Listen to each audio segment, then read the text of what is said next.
The start of what will be Toronto's fourth emergency service. In addition to police, fire, and paramedics, the Community Crisis Services, or 211 for mental health calls, will now be expanded across the city.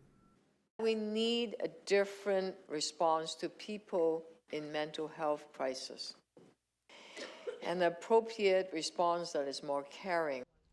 Specialized community organizations and teams being dispatched instead of police when needed across the entire city. That's been the aim since the city's Community Crisis Response pilot program rolled out a couple of years ago on a smaller scale, using both 911 and 211. In the first year, 78% of calls transferred from 911 were successfully resolved without police, according to the city, enough to roll it out further.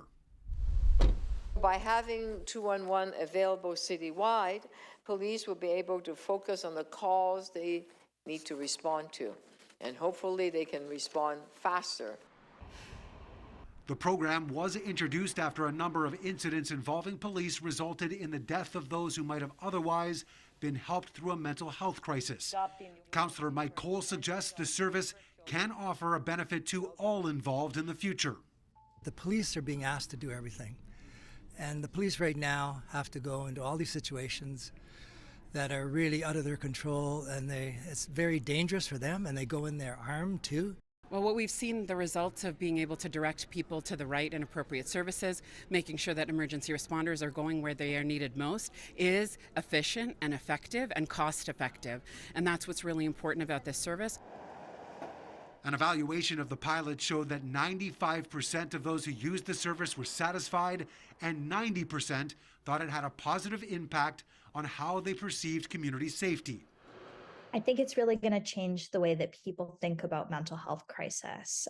Right now, there is a strong association that people have with mental health crisis as, that mental health crisis is violent, mental health crisis is dangerous, mental health crisis needs a forceful response.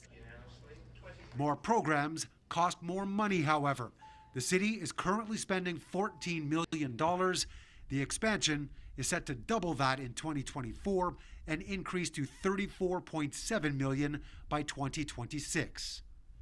There certainly was an acknowledgement on the City Council floor today that more needs to be done to promote this service, so expect a campaign of some sort involving 211 in the near future. Mark McAllister, City News.